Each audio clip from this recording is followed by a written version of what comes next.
Horas e 37 minutos.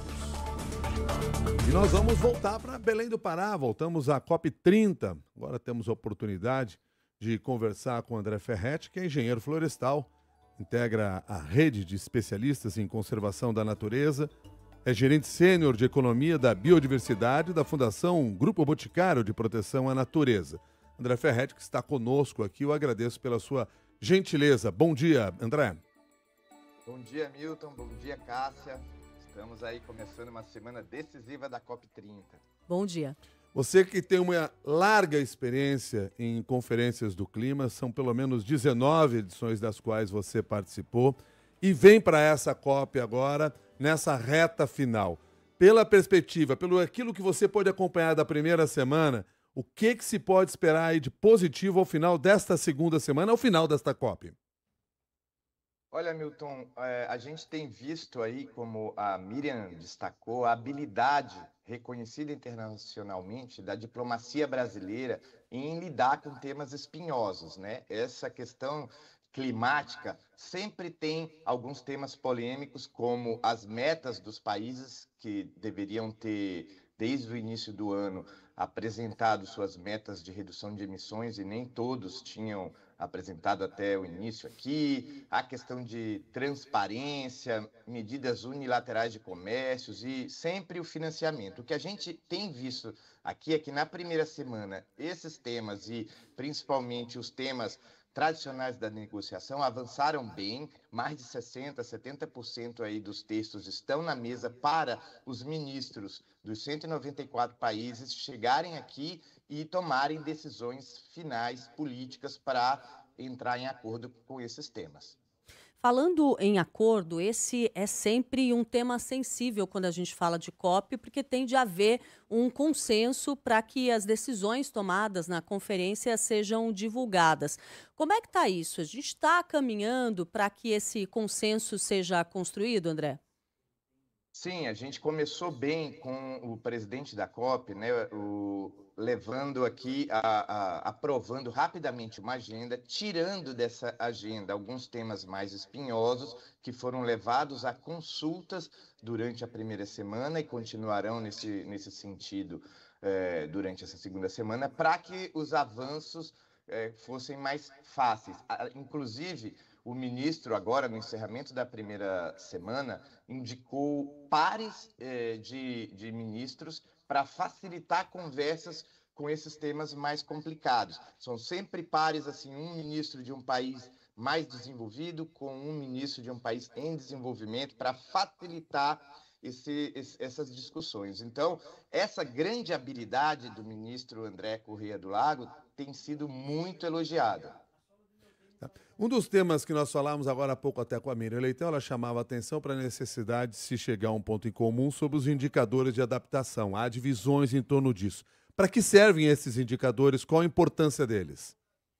Eles são fundamentais para que os países possam reportar à Convenção tudo o que está sendo feito em relação à adaptação às mudanças climáticas, os avanços, os desafios enfrentados, para que também possam acessar as fontes de financiamento tão esperadas para investimentos, não apenas em adaptação, mas também em mitigação. Para que a gente tenha uma ideia, no início dessas discussões eram mais de 5.000 indicadores, e agora a gente já tem uma lista de cerca de 100 indicadores que precisam ser ratificados aqui para, a partir então das próximas COPs, eles passarem a ser reportados e o mundo conseguir acompanhar o avanço da adaptação, visando reduzir impactos das mudanças climáticas para as populações dos países, também para a economia e toda a sociedade. E é legítima essa preocupação, por exemplo, dos países africanos de conectar os indicadores com o financiamento?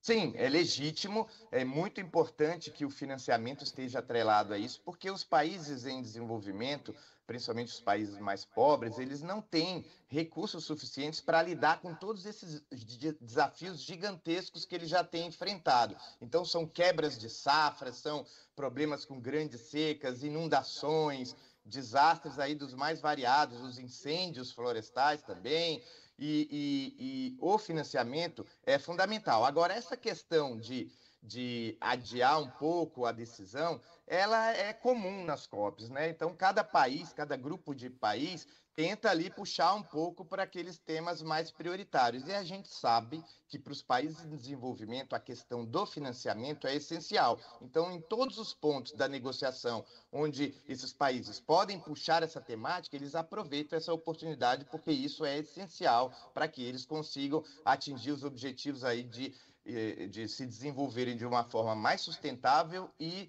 ajudarem suas populações com os impactos das mudanças climáticas que já são sofridos. André, além dessa questão dos indicadores de adaptação, do financiamento, a que mais nós devemos ficar atentos nesta segunda semana de COP?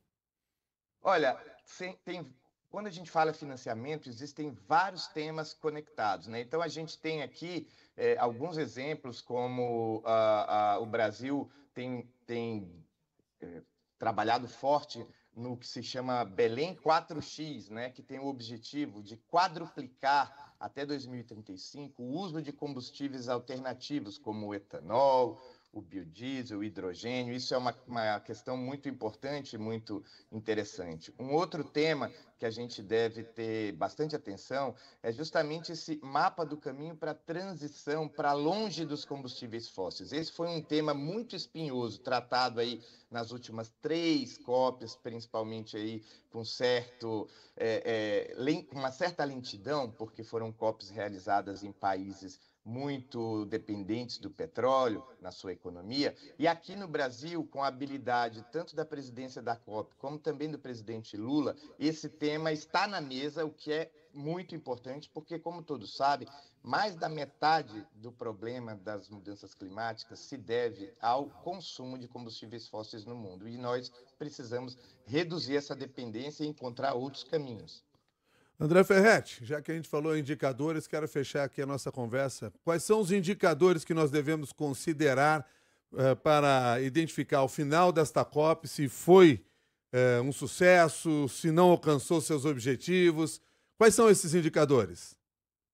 Entre eles, o tema da adaptação, que é o carro-chefe dessa COP, se a gente tiver um avanço, seja nos indicadores de adaptação para reporte dos países, seja em financiamento, também se encontrar um caminho consensuado para que a gente se afaste da dependência dos combustíveis fósseis e também, olhando aqui para o nosso país, se a gente tiver força aí em mecanismos e em financiamentos para a redução de desmatamentos também e também de promoção de uma agricultura e uma pecuária mais sustentáveis, que são pontos de grande emissão do nosso país, seja desmatamento, seja a agropecuária. A gente tem como resolver isso, mas a gente precisa de financiamento. E isso também vale para os outros países em desenvolvimento. Tá certo, eu disse que era a última pergunta, mas eu estou devendo uma questão aqui, André, que é o seguinte, que é quanto à participação popular nessa COP na comparação com as edições anteriores.